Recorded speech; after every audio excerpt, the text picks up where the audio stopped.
Frank Costello was born Francesco Castiglia in 1891. He was born in Laropoli, Italy. At a young age, he immigrated to the United States with his family. They settled in New York City. Costello grew up in East Harlem. It was a rough neighborhood. Crime was a way of life for many. Costello quickly learned the ways of the streets. He joined a gang. He participated in petty theft. He engaged in other criminal activities. He was ambitious and ruthless. He rose through the ranks of the gang. Costello's early experiences shaped him. He learned the importance of loyalty. He learned the value of violence. He developed a keen understanding of power. These lessons would prove invaluable in his future endeavors. As Costello matured, he set his sights on bigger opportunities. He formed alliances with other ambitious criminals.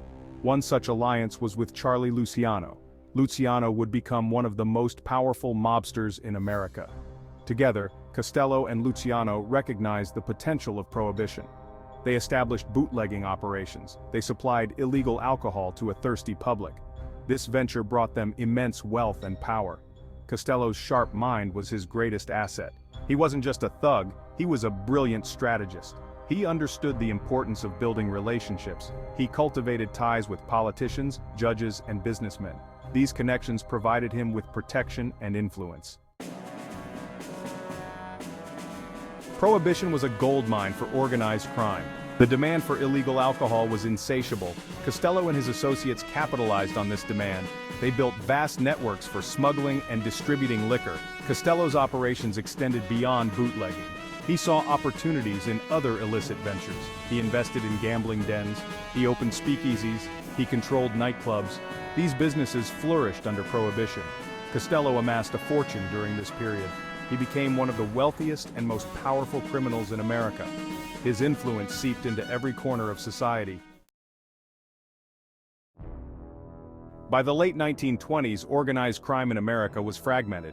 Numerous gangs and factions vied for control. Costello recognized the need for greater cooperation. He envisioned a unified criminal organization. Costello, along with Meyer Lansky and other prominent mobsters, orchestrated the creation of the National Crime Syndicate. This organization aimed to bring order to the underworld. It would regulate criminal activities and resolve disputes. The syndicate's formation marked a turning point in American organized crime. It paved the way for the more structured and powerful mafia organizations that would dominate in the decades to come. Costello played a pivotal role in this transformation. Section 5. Establishing order, the Mafia Commission. The National Crime Syndicate needed a governing body. This body would maintain order and prevent internal conflicts. Costello, ever the strategist, proposed the establishment of a Mafia Commission. The commission would be composed of representatives from the most powerful mafia families. It would serve as a high council. The commission would mediate disputes and make decisions affecting the entire organization. Costello's idea was met with approval. The commission was formed. It would become a cornerstone of mafia operations. It brought a degree of stability and order to the underworld. Costello's vision had become a reality. Section 6. Costello and the Luciano family. While Costello played a key role in shaping the overall structure of organized crime, he was also deeply embedded in the operations of a specific mafia family, the Luciano family. This family, later known as the Genovese family, was one of the 5 families that controlled New York City. Costello served as a trusted advisor and confidant to Lucky Luciano, the family's boss. He was known for his business acumen and his ability to resolve conflicts. Costello's influence within the Luciano family was considerable. Costello's position within the Luciano family allowed him to exert significant control over various rackets. He was involved in gambling, loan sharking, and labor racketeering. Costello's criminal empire continued to grow in both wealth and influence. His strategic mind and ability to navigate the complex world of organized crime made him indispensable to Luciano. Many within the mafia respected Costello for his diplomatic skills and his knack for making profitable decisions. He managed numerous illegal operations with precision, ensuring that the family's interests were always protected. In high-stakes meetings, Costello's voice carried weight, and his opinions often swayed decisions.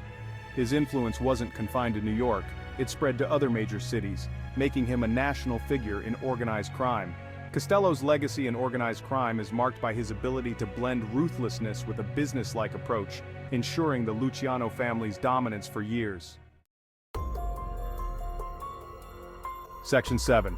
The Kefauver hearings and public scrutiny. By the early 1950s, public concern about organized crime was growing. The Kefauver Committee, a Senate committee, was formed to investigate the extent of mafia influence. Costello, with his high profile, was called to testify. The Kefauver hearings were televised nationally. Millions of Americans watched as Costello, his face obscured by his hands, refused to answer questions. The hearings exposed the inner workings of organized crime to the public. Costello's appearance before the committee, while damaging to his reputation, also solidified his image as a powerful and enigmatic figure. He became synonymous with the mafia in the public imagination.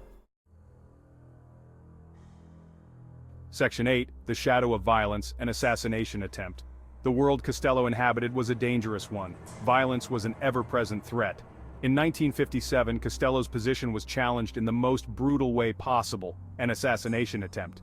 Vito Genovese, a rival mobster with ambitions to take over the Luciano family, ordered the hit. Costello was shot in the head as he entered his apartment building. Miraculously, he survived the attack. The assassination attempt, while unsuccessful, had a profound impact on Costello. It shook his sense of security and made him increasingly wary of his rivals. It also signaled a shift in the mafia's power dynamics. Section 9. A slow retreat from power. The assassination attempt on Costello marked a turning point in his life. He gradually withdrew from the day-to-day operations of his criminal empire. He became more cautious, preferring to exert influence from the shadows. Costello recognized that his high profile made him a target. He also sensed a change in the mafia. A new generation of mobsters, less bound by tradition and more willing to use violence, was emerging. Costello's decision to step back from power was a strategic one. He aimed to preserve his life and his fortune. He would continue to offer advice and guidance to his associates, but his days as a hands-on leader were over. Section 10. The End of an Era, Costello's Legacy. Frank Costello died of natural causes in 1973. He was 82 years old, having lived a long and eventful life that spanned some of the most turbulent times in American history. His death marked the end of an era in the American Mafia, a time when the old guard of organized crime began to fade away. He was one of the last surviving members of the generation of gangsters who had built their empires during Prohibition, a period that saw the rise of organized crime in America. Costello's legacy is complex and multifaceted, reflecting both his criminal activities and his strategic acumen. He was a ruthless criminal who amassed a fortune through illegal activities, including bootlegging, gambling, and money laundering, but he was also a shrewd businessman and a brilliant strategist who left an indelible mark on organized crime, influencing its operations and structure. Costello's influence can still be felt in the structure of the American Mafia, where his methods and strategies continue to be studied and emulated. The commission he helped create continues to function, serving as a governing body for organized crime families across the country. His emphasis on diplomacy and strategic thinking shaped a generation of mobsters, teaching them the importance of negotiation and alliances. Frank Costello, often referred to as the Prime Minister of the Underworld, left an enduring legacy on the criminal landscape of America, one that continues to be felt to this day. His life and actions have become a significant part of the history of New York City, a city that was both his playground and his battleground.